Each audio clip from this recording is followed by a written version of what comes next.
जय हिंद सभी को। स्वैच एजुकेशन प्लेटफॉर्म पर आप सभी का स्वागत है। हम पुनः हाजिर हो गए हैं मैथ्स की एक और क्लास लेकर। टॉपिक चल रहा था आपका एवरेज, औसत। चलिए प्रश्नों पर चलते हैं। पी, क्यू और आर का औसत वजन 51 किलो है। यदि पी तथा क्यू का औसत वजन 45 किलो है और क्यू तथा आर का औसत वजन 46 किलो है, तो क्यू का वजन कितने किलो होगा? तो प्रश्न के अनुसार ही चलेंगे। जो प्रश्न में कहा गया है, क्या गया है? पहले गया P Q, P plus Q बराबर, अगर इनका औसत वजन 45 है तो 2 से गुना करेंगे तो इनका कुल वजन आएगा कितना? 90। उसके बाद क्या कह रहा है कि ये क्यू तथा आर, क्यू प्लस आर, औसत वजन कितना है? 46। तो 2 से गुना करेंगे, इनका कुल वजन आएगा केजी, केजी में। उसके बाद क्या दिया है इन्होंने? पी क्यू और आर का औसत वजन, अर्थात P plus Q plus R बराबर कितना दिया है? 51। और 3 है तो 3 से गुना करेंगे, ये कितना हो जाएगा आपका? 153 केजी। अब ये इक्वेशन 1, ये इक्वेशन 2, ये इक्वेशन 3, और ये तीनों क्या है? ये प्रश्नानुसार हैं आपके। किसके अनुसार है? प्रश्नानुसार। अब हमें क्या करना है? इक्वेशन 3 को, इस 3 को ऊपर वाली 2 को जोड़ दो, अर्थात समीकरण 1 जमा 2 माइनस 3 करने पर तो क्या करा आपने? P plus Q plus R minus P plus Q plus R, अर्थात ऊपर वाले दोनों जुड़ेंगे, 90 प्लस 92 माइनस 153। अब जब आप इसको खोलेंगे, पी क्यू आर चला गया तो इधर बचेगा केवल क्यू, और यहां पर 92 और 90 कितने हो गए? 92 और 90 हो गए 182, 182 माइनस 153, जो किसके बराबर होगा? 182 माइनस 153 आपके 27 और 2 29, 29 के बराबर होगा। इसने पूछा क्या है? तो क्यू का वजन कितने किलो है? तो ये आ गया आपका केजी में क्यू का वजन। Option number 3 is your right answer. यदि हमसे ये भी पूछता कि पी का कितना है तो पी का भी निकाल लेते, और क्यू का पूछता तो क्यू का भी हम इससे निकाल सकते थे। नेक्स्ट, 15 अलग अलग प्राकृतिक संख्याओं का औसत 13 है, तो उनमें से दूसरी सबसे बड़ी संख्या का मान क्या होगा? अर्थात सेकंड लार्जेस्ट नंबर इसने इसमें पूछा है। तो संख्याओं का योगफल क्या होगा? संख्याओं का योगफल, संख्याओं का योगफल क्या होता है? कुल संख्या और गुणा में औसत। औसत आपका कितना दिया गया है? संख्या है 15, औसत है 13। 15 थी 45, 4 15 का 15, 4 19, अर्थात 195 उन संख्याओं का योग आ गया। अब 13 प्राकृतिक संख्याएं, 13 प्राकृतिक संख्याएं हमने कौन सी ली? 1 2 3 4 5, ऐसे ही करके हम 13 तक चले गए। का योगफल, 13 प्राकृतिक संख्याओं का योगफल क्या होता है? आपको पता होना चाहिए, n इंटू एन प्लस 1 बटे 2। n कितना है यहां पर? n है 13, और 13 प्लस 1 बटे 2, अर्थात 13 गुना 14 बटे 2, 13 सत्ते 91। परंतु क्या है? ये है 13 संख्याओं का योगफल, परंतु प्रश्नानुसार, प्रश्नानुसार संख्याएं 15 है। कितनी है? 15 है संख्याएं। अतः 14वीं संख्या प्लस 15वीं संख्या का योग क्या होगा? 195 से इन 13 संख्याओं को योग को घटाएंगे 91, ये कितना आ गया? 104। अब हम क्या कर सकते हैं? अब हम दोनों संख्याएं 52 52 नहीं ले सकते। हम दोनों संख्याएं 52 52 नहीं ले सकते। क्यों नहीं ले सकते? क्योंकि दोनों संख्याएं बराबर हो जाएगी। अतः हमें एक संख्या छोटी लेनी पड़ेगी और एक संख्या बड़ी लेनी पड़ेगी, क्योंकि प्रश्न में सेकंड लार्जेस्ट नंबर अर्थात दूसरी सबसे बड़ी संख्या पूछी गई है। अब इसमें हमने क्या करना है, तब संख्याएं 51 व 53 होंगी। तो दूसरी सबसे बड़ी संख्या क्या आई, दूसरी सबसे बड़ी संख्या बराबर 51। Option number 1 is your right answer. Next, X, Y और जेड तीन संख्याओं का औसत जेड से 2 अधिक है। किससे अधिक है, जेड से 2 अधिक है। एक्स और वाई का औसत 43 है। एक अन्य संख्या ए जेड से 20 कम है, तो ए और जेड का औसत क्या होगा। प्रश्नानुसार क्या दिया गया है, सबसे पहले आप प्रश्न के अनुसार जो कंडीशंस दी गई है उसको आप लिखिए। X plus Y plus Z का औसत कब होगा, जब इसे 3 से भाग दे देंगे। का औसत जेड से 2 अधिक है, इक्वेशन इज 1। अब एक्स प्लस वाई क्या दिया गया है, एक्स प्लस वाई दिया गया है 43 गुना 2 अर्थात 86। अब यदि हम 86 को समीकरण 1 में रखें, तब समीकरण 1 से एक्स प्लस वाई का मान रख दिया 86 प्लस जेड बटे 3 बराबर जेड प्लस 2। या फिर ये कैसे होगा, 3 इधर जाएगा तो 86 प्लस जेड बराबर 3 जेड जमा 6, तो 3 जेड माइनस जेड बराबर 86 माइनस 6 बराबर 80, तो जेड बराबर आ गया 40। कितना आया, जेड बराबर आया आपका 40। परंतु ये कह रहा है एक अन्य संख्या ए जेड से 20 कम है, तो ए बराबर जेड माइनस 20 अर्थात 40 माइनस 20 बराबर 20। अब इसने क्या पूछा है, ए और जेड का औसत, ए व जेड का औसत। ए व जेड का औसत क्या होगा, ए का मान कितना है 20, जेड का मान कितना है 40, 2 से भाग देंगे अर्थात 30। Option number 2 is your right answer. Next,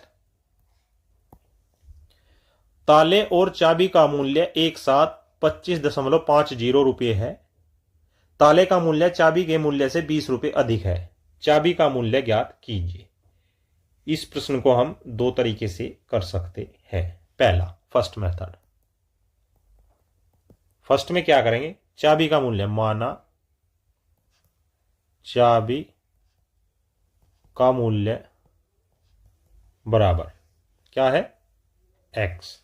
तब इसने क्या बता, ताले का मूल्य चाबी के मूल्य से 20 रुपये अधिक है। तो ताले का मूल्य, पहले चाबी का मूल्य x, ताले का x प्लस 20, और ताले और चाबी का मूल्य एक साथ 25.50 रुपये है। तो 2x बराबर 25.50 माइनस 20 बराबर 5.50 अर्थात x बराबर 2.75 रुपये। एक आपका फर्स्ट मेथड ये हो गया। Option number 4 is your right answer. अब सेकंड मेथड क्या है, सेकंड मेथड हम आपको बता देते हैं। इसने क्या बताया, लॉक और की। लॉक और की दोनों का मूल्य कितना है 25.50, लेकिन लॉक ताले का मूल्य चाबी के मूल्य से कितना अधिक है, 20 रुपये अधिक है। हमें निकालना क्या है, हमें निकालना है चाबी का मूल्य। किसका, चाबी का। तो इसको जोड़ दीजिए या घटा दीजिए, घटाएंगे, माइनस ये प्लस हो जाएगा, ये माइनस हो जाएगा। तो L से L कट जाएगा, 2K, K माने होता है की, K इज इक्वल टू की अर्थात चाबी, बराबर 5.50 अर्थात K बराबर 2.75 रुपये। आई बात समझ में। कैसे भी आप कर लो, ऐसे ही आपका क्वेश्चन हल होगा। Option number 4 is your right answer. Next, bread की कीमत जैम की कीमत से 20 रुपये अधिक है। ब्रेड और जैम की कुल कीमत 22.50 है, ब्रेड की कीमत क्या होगी? तो प्रश्नानुसार क्या दिया गया है, ऐसे प्रश्नों में पेन भी रखने की जरूरत नहीं है आपको।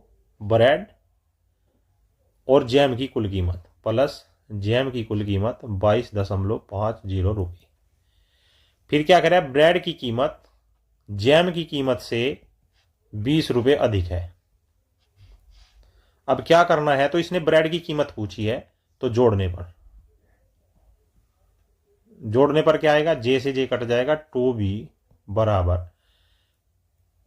42.50 रुपये, या b बराबर 2, 1, 2 और 5, 21.25 रुपये। Option number 4 is your right answer. Next, आगे क्या करते हैं, आपको नया टॉपिक बताते हैं आज। नया टॉपिक क्या है आपका, क्रमागत संख्या अर्थात कॉन्जिक्यूटिव नंबर्स। कैसे करेंगे देखिए, क्रमागत संख्या क्या है, क्रमागत संख्या में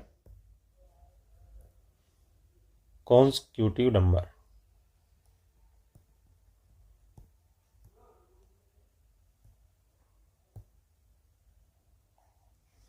क्या है इसकी डेफिनेशन, जिनका अंतर समान हो। ऑप्शन 1 कह सकते हो या नियम 1 कह सकते हो, जिनका अंतर समान हो अर्थात difference is same, difference is same. दूसरा, ऐसी संख्याएं जिनका अंतर समान हो उन्हें क्रमागत संख्याएं कहते हैं, ये इसकी परिभाषा है। ऐसी संख्याएं जिनका अंतर समान हो उन्हें क्रमागत संख्याएं कहते हैं। आई बात समझ में? जैसे एग्जाम्पल लीजिए आप, 1, 2, 3, 4, 5 ऐसे ही इन्फिनिटी तक। सेकंड क्या ले सकते हैं, 1, 3, 5, 7, 9 इन्फिनिटी तक। तीसरी क्या ले सकते हैं, 2, 4, 6, 8 ऐसे ही इन्फिनिटी तक। तीसरी क्या ले सकते हैं, 1, 5, 9, 13, 17 ऐसे ही इन्फिनिटी तक। उससे आगे क्या ले सकते हैं, 2, 7, 12, 17, 22 अनंत तक। अब ये क्या है, ये आपकी क्रमागत संख्याएं हैं जिनका अंतर समान है। कैसे देखिए, यहां पर एक एक अंतर होता जा रहा है, यहां पर 2, 2, 2, 2, यहां पर 2, यहां पर 2, यहां पर 2, यहां पर 4 का, ये 4 का, ये 4 का, ये 4 का, ये 5, ये 5, ये 5, ये 5। अर्थात हमने क्या निष्कर्ष निकाला, निष्कर्ष आपका निकला, यदि प्राकृतिक संख्याएं लगातार आ रही हैं, क्या प्राकृतिक संख्याएं लगातार आ रही हैं, यदि प्राकृतिक संख्याएं लगातार आ रही हैं, क्या आ रही हैं, प्राकृतिक संख्याएं लगातार आ रही हैं, तो वे क्रमागत संख्याएं होंगी। क्या होगी, तो वे क्रमागत संख्याएं होती हैं। क्या होती हैं, क्रमागत संख्याएं होती हैं। जैसे में क्या करेंगे आप, जैसे में इनका उदाहरण है सम संख्याएं। क्या है, सम संख्याएं हैं, विषम संख्याएं हैं। कौन सी, सम संख्याएं होंगी, विषम संख्याएं होंगी। उसके बाद क्या हो गया, और आपकी सभी क्रमागत है, सभी क्रमागत हैं। क्या है, सभी क्रमागत संख्याएं हैं। अब इनका एक फॉर्मूला बनेगा। फॉर्मूला क्या बनेगा, देखिए आप समझिए फॉर्मूले को कैसे बनेगा। क्या फॉर्मूला है, क्रमागत संख्याओं का औसत, क्रमागत संख्याओं का औसत क्या होगा, प्रथम संख्या जमा अंतिम संख्या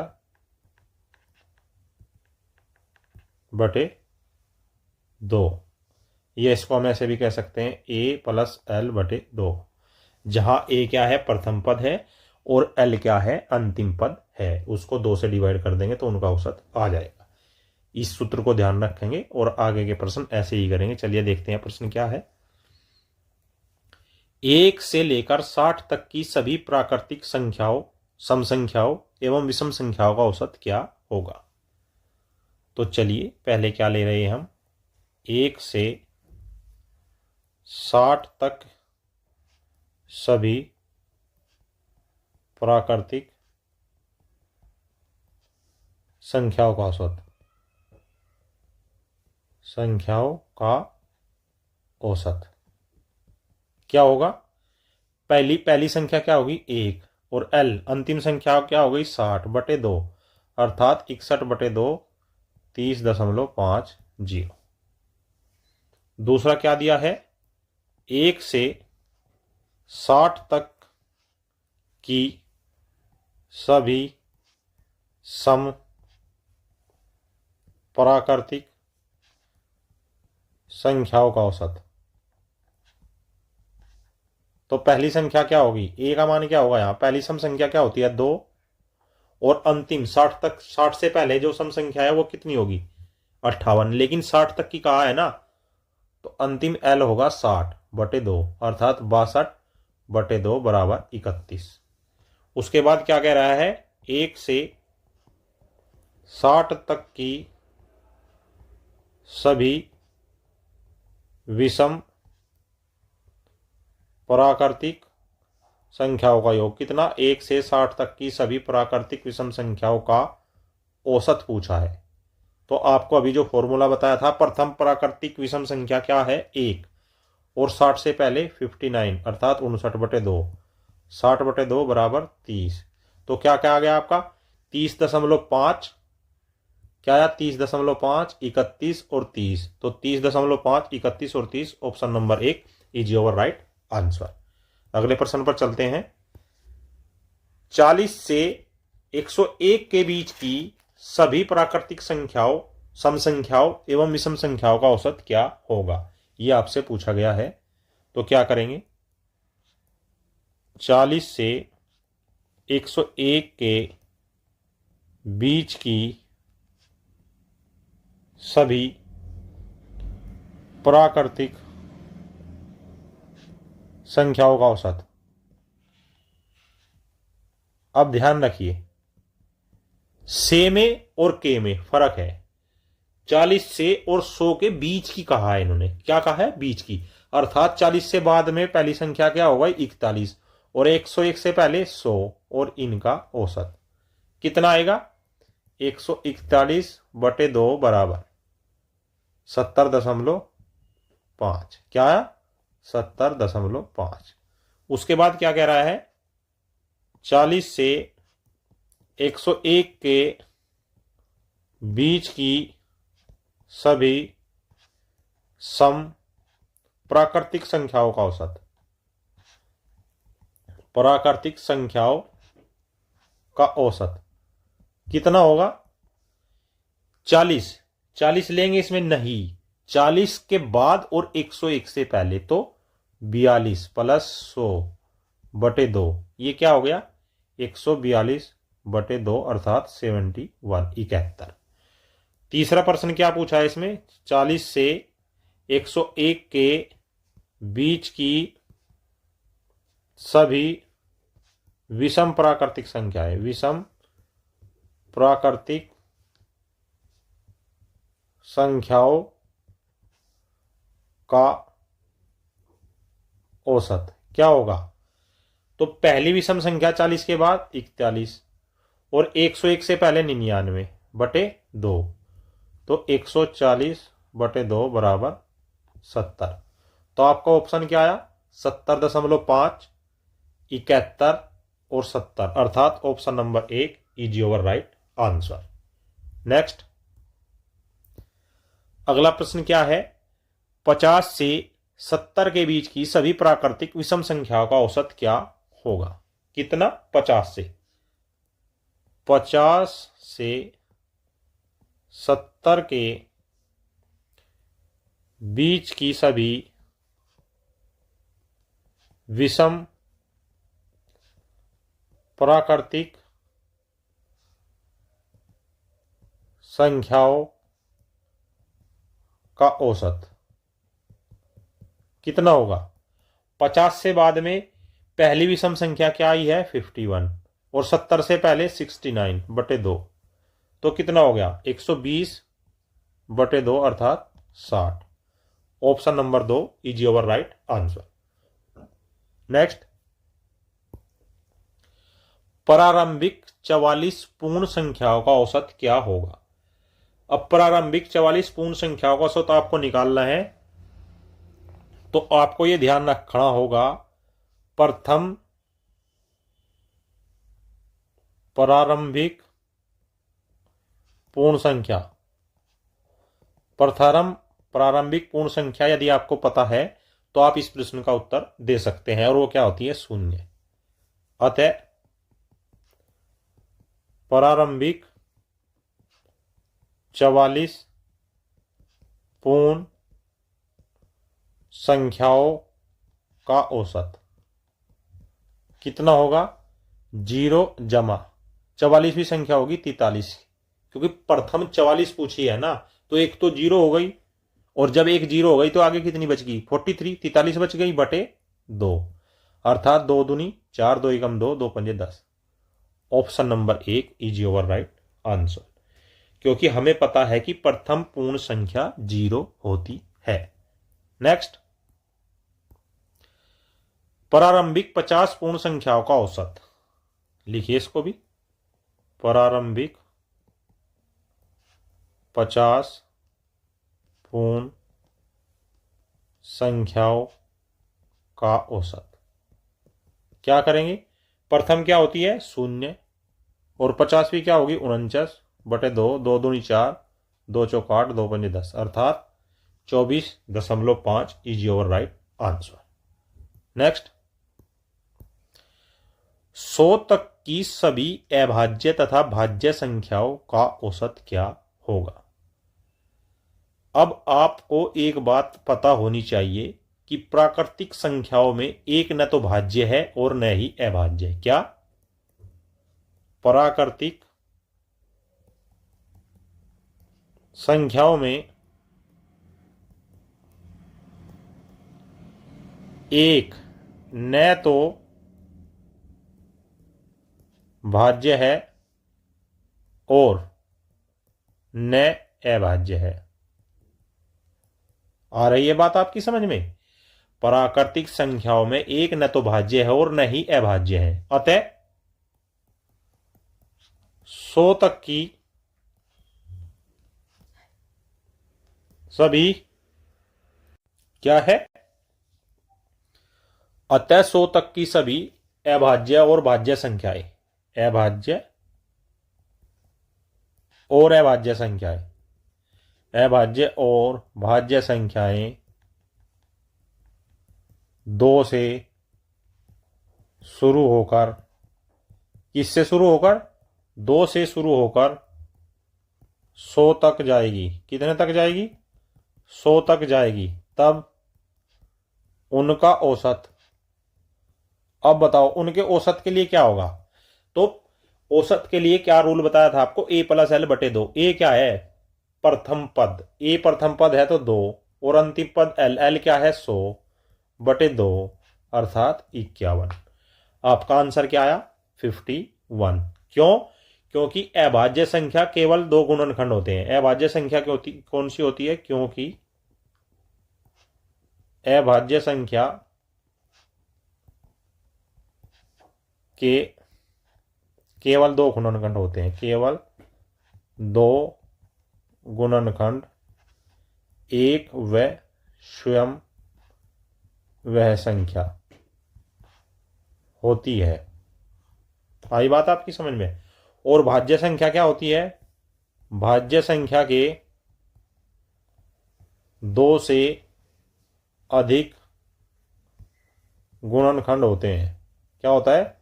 2 से अधिक गुणनखंड होते हैं। यह भाज्य संख्या का अर्थ होता है। अब जैसे आपको हमने बताया था, क्या बताया था? आपको एक चीज बताई थी आज शुरुआत में, 2, 4, 6, 8, 10, ऐसे ही यदि हम अनंत तक जाए, ये सम संख्याएं क्रमागत रूप में है। किसमें है? क्रमागत रूप में है। तो प्रथम सम संख्या का औसत,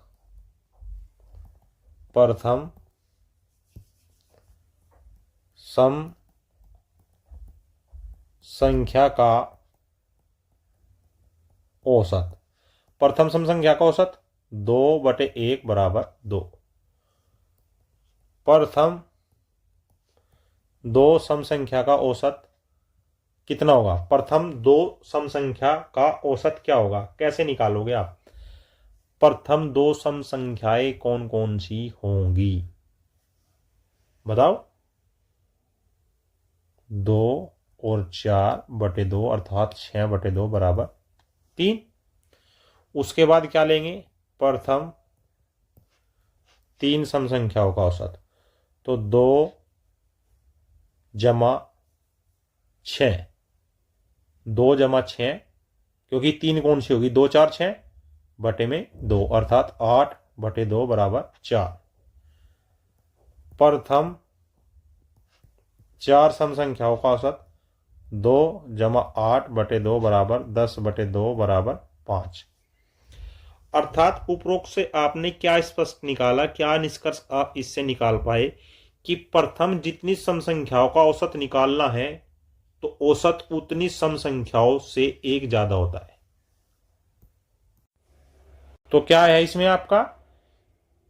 उपरोक्त से स्पष्ट ये हुआ हमें कि प्रथम जितनी सम संख्याओं का औसत निकालना है, औसत उनकी सम संख्याओं से एक ज्यादा होगा। जैसे यहां पर एक सम संख्या का निकालना था, औसत आया 2। यहां पर 2 का निकालना था, औसत आया 3। यहां पर 3 का निकालना था, औसत आया 4। यहां प्रथम 4 का निकालना था, औसत आया 5। अतः हम क्या करेंगे? प्रथम n सम संख्याओं का औसत बराबर क्या होगा? n+1। क्या होगा? n+1। ये आपका नियम है। क्या है? ये आपका एक फॉर्मूला हमने निकाल कर आपको दिया है। इसी प्रकार क्या करेंगे? इसी प्रकार अब हम विषम संख्याएं देखते हैं। विषम संख्याओं का क्या कैसे करेंगे? विषम संख्या लीजिए आप। क्या है? 1, 3, 5, 7, 11। 1, 3, 7, 5, 11। और कहां तक गए हैं हम? इन्फिनिटी तक। विषम संख्याएं हैं जो क्रमागत रूप में है। किसमें है? क्रमागत रूप में है। अब क्या करेंगे? प्रथम एक विषम संख्या का औसत कितना होगा? 1/1 बराबर 1। इसी प्रकार प्रथम 2 विषम संख्याओं का औसत 1 जमा 3/2 बराबर 2। प्रथम 3 विषम संख्याओं का औसत 1 जमा 5/2 अर्थात 3। प्रथम 4 विषम संख्याओं का औसत 1 जमा 7/2 बराबर 4। तो यहां उपरोक्त से भी क्या निष्कर्ष आपने निकाला कि प्रथम जितनी विषम संख्याओं का औसत निकालना है तो औसत उतना ही होगा जितनी संख्या होंगे। प्रथम एक संख्या का औसत 1 आया, प्रथम 2 संख्याओं का औसत 2 आया, प्रथम 3 संख्याओं का औसत 3 आया, प्रथम 4 संख्याओं का औसत 4 आया। तो हम कह सकते हैं कि प्रथम n विषम